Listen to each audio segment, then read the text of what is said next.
যে পিকচারটা বা মানচিত্র দেখতে পাচ্ছি এটা সিন্ধু সভ্যতার মানচিত্র। তো এখানে সিন্ধু সভ্যতা নিয়ে একটা মানচিত্র তৈরি করা হয়েছে।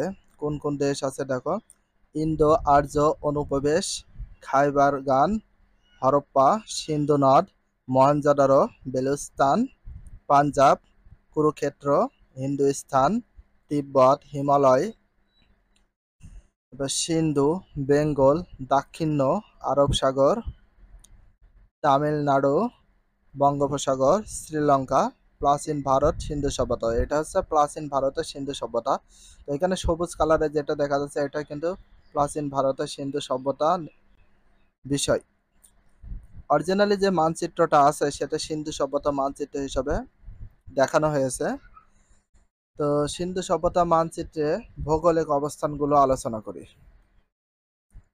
ভৌগোলিক অবস্থান, উপমহাদেশের প্রাচীনতম সিন্ধু সভ্যতা বিস্তৃতি বিশাল এলাকা জুড়ে। তাহলে উপমহাদেশের প্রাচীনতম কি সভ্যতা বিশাল এলাকা জুড়ে? সিন্ধু সভ্যতা। কোন সভ্যতা? সিন্ধু সভ্যতা। উপমহাদেশের প্রাচীনতম কোন সভ্যতা বিস্তৃতি বিশাল এলাকা জুড়ে? সিন্ধু সভ্যতা। তাহলে প্রাচীনতম সিন্ধু সভ্যতা বিস্তৃতি বিশাল এলাকা জুড়ে রয়েছে উপমহাদেশে। কোথায়? উপমহাদেশে। মহেঞ্জোদারো ও হরপ্পাতে এই সভ্যতার নিদর্শন সবচেয়ে বেশি আবিষ্কৃত হয়েছে। তাহলে কোথায় সিন্ধু সভ্যতা সবচেয়ে নিদর্শন বেশি আবিষ্কৃত হয়েছে? হরপ্পা, মহেঞ্জোদারো। মহেঞ্জোদারো এবং হরপ্পাতে সবচেয়ে বেশি নিদর্শন আবিষ্কৃত হয়েছে। তাহলে মহেঞ্জোদারো, হরপ্পা কোন সভ্যতার নিদর্শন সবচেয়ে বেশি আবিষ্কৃত হয়েছে? সিন্ধু সভ্যতার। তা সত্ত্বেও ওই সভ্যতা শুধু সিন্ধু অববাহিকা বা ওই দুটি শহরের মধ্যে সীমাবদ্ধ ছিল না। পাকিস্তানের পাঞ্জাব, সিন্ধু প্রদেশ, ভারতের পাঞ্জাব, রাজস্থান, গুজরাটের বিভিন্ন অংশ এই সভ্যতার নিদর্শন পাওয়া গেছে। তাহলে পাকিস্তানের পাঞ্জাবে পাওয়া গেছে সিন্ধু সভ্যতা প্রদেশ, ভারতের পাঞ্জাব, রাজস্থান, গুজরাটের বিভিন্ন অংশ সিন্ধু সভ্যতার নিদর্শন পাওয়া গেছে। ঐতিহাসিকরা মনে করেন পাঞ্জাব থেকে আরব সাগর পর্যন্ত বিস্তীর্ণ ভৌগোলিক এলাকা জুড়ে সিন্ধু সভ্যতা গড়ে উঠেছিল। তাহলে সিন্ধু সভ্যতা কোন এলাকা পর্যন্ত গড়ে উঠেছিল? পাঞ্জাব থেকে আরব সাগর পর্যন্ত। কোন পর্যন্ত? পাঞ্জাব থেকে আরব সাগর পর্যন্ত বিস্তীর্ণ ভৌগোলিক এলাকা জুড়ে সিন্ধু সভ্যতা গড়েছিল। তাহলে সিন্ধু সভ্যতা কোন এলাকা জুড়ে গড়ে উঠেছিল? পাঞ্জাব থেকে আরব সাগর পর্যন্ত। একক কাজ, ভারত ও পাকিস্তানের কোনো কোনো অঞ্চলে সিন্ধু সভ্যতার নিদর্শন পাওয়া গেছে। তাহলে ভারত অথবা পাকিস্তানের কোনো কোনো অঞ্চলে। অঞ্চলগুলো আলাদা আলাদা তালিকা প্রস্তুত করো। এখানে তালিকা প্রস্তুত করা বলা হয়েছে। দেখো সময়কাল, সিন্ধু সভ্যতার সময়কাল সম্পর্কে ঐতিহাসিকদের মধ্যে বিভিন্ন মতভেদ রয়েছে। কেউ কেউ মনে করেন 3500 খ্রিস্টপূর্বাব্দ থেকে 1500 খ্রিস্টপূর্বাব্দ পর্যন্ত সিন্ধু সভ্যতার উত্থান পতনের একটা কাল ছিল। তাহলে কত? 3500 থেকে 1500 খ্রিস্টপূর্বাব্দ পর্যন্ত সিন্ধু সভ্যতার একটা উত্থান পতনের কাল ছিল। আবার কোনো কোনো ঐতিহাসিক মনে করেন আর্য জাতির আক্রমণের ফলে 1500 অথবা 1400 খ্রিস্টপূর্বাব্দে সিন্ধু সভ্যতার অবসান ঘটে। কোনো কোনো ঐতিহাসিক আবার মনে করে। তবে মর্টিমার হুইলের মনে করেন এই সভ্যতার সময়কাল হচ্ছে 2500 থেকে 1500 খ্রিস্টপূর্বাব্দ পর্যন্ত।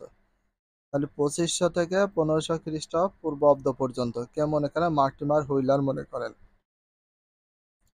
রাজনৈতিক অবস্থান, রাজনৈতিক অবস্থানটা কেমন ছিল? সিন্ধু সভ্যতার জনগণের রাজনৈতিক জীবন ও শাসন প্রণালী সম্পর্কে কিছুই জানা যায় না। তাহলে সিন্ধু সভ্যতার কি কি সম্পর্কে একেবারে কিছুই জানা যায়নি। একটা হচ্ছে রাজনৈতিক জীবন এবং শাসন প্রণালী সম্পর্কে। রাজনৈতিক জীবন ও শাসন প্রণালী সম্পর্কে একেবারে কিছু জানা যায়নি কোন সভ্যতায়? তাহলে রাজনৈতিক জীবনের শাসন প্রণালী সম্পর্কে কিছুই জানা যায়নি কোন সভ্যতায়? সিন্ধু সভ্যতার। মহেঞ্জোদারো হরপ্পা নগর বিন্যাস প্রায় একই রকম ছিল। তাহলে মহেঞ্জোদারো যেমন ছিল হরপ্পা ছিল। তাহলে মহেঞ্জোদারো হরপ্পা কোন সভ্যতার নিদর্শন ছিল? এটা হচ্ছে সিন্ধু সভ্যতার। এগুলো ধ্বংসাবশেষ দেখে নিশ্চিতভাবে বোঝা যায় যে পূর্ব পরিকল্পনা অনুযায়ী উঁচু ভিতের ওপর শহরগুলো নির্মাণ করা হয়েছিল। তাহলে পূর্ব পরিকল্পনা অনুযায়ী উঁচু ভিত। তাহলে মহেঞ্জোদারো নগর, হরপ্পা নগর এটা কিন্তু অনেক উঁচু ঢিপের ওপরে বা ভিতের ওপর তৈরি করা হয়েছিল। শহরগুলো একপাশে উঁচু ভিত্তির ওপর একটি করে নগর দুর্গ নির্মাণ করা হতো। তাহলে শহরগুলো একপাশে উঁচু ভিত্তির ওপর কি নির্মাণ করা হতো? নগর দুর্গ নির্মাণ করা হতো। তাহলে শহরগুলো এক পাশে উঁচু ভিত্তির ওপর একটি করে কি নির্মাণ করা হতো?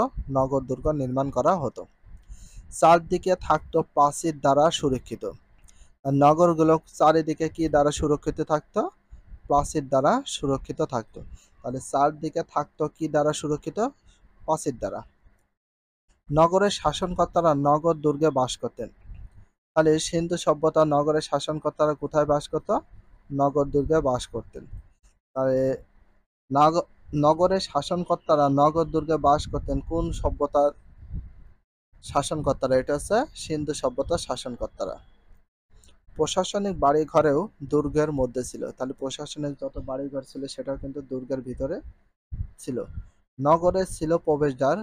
দুর্গ বা বিরাট অট্টালিকা দেখে মনে হয় একই ধরনের কেন্দ্রীভূত শাসন ব্যবস্থা যুগ যুগ ধরে নগর দুটিতে প্রচলিত ছিল। তাহলে দুর্গ বা বিরাট অট্টালিকা দেখে মনে হয় একই ধরনের কেন্দ্রীভূত শাসন ব্যবস্থা যুগ যুগ ধরে দুটি নগরীতে প্রচলিত ছিল। সে দুটি নগরী কি ছিল? মহেঞ্জোদারো আর হরপ্পা। এই প্রশাসন জনগণের জীবনযাত্রা নিয়ন্ত্রণ করত। তো যারা ভিডিওটা দেখেছো অবশ্যই তোমাদের উচিত, আমি কিন্তু প্রতিটা ভিডিওতে একই কথা বলি, তোমাদের প্রতিটা লাইন বুঝে পড়ার চেষ্টা করতে হবে। আর যেগুলো ইম্পর্টেন্স কোশ্চেন আছে সেগুলো আন্ডারলাইন করবে এবং বেস্ট অফ ইম্পর্টেন্টগুলো আমরা নোট ডাউন করবো, তার সাথে ভেরি ভেরি হিসাবে রেখে দেব। তো তারপরও এখানে সবচেয়ে বেশি ইম্পর্টেন্ট এই প্রশ্নটা, ভেরি ভেরি ইম্পর্টেন্ট, যে সিন্ধু সভ্যতা সবচেয়ে বেশি আবিষ্কৃত হয়েছে কোন সভ্যতা? সিন্ধু সভ্যতায়, মানে মহেঞ্জোদারো হরপ্পাতে সবচেয়ে নিদর্শন বেশি আবিষ্কৃত হয়েছে সিন্ধু সভ্যতায়।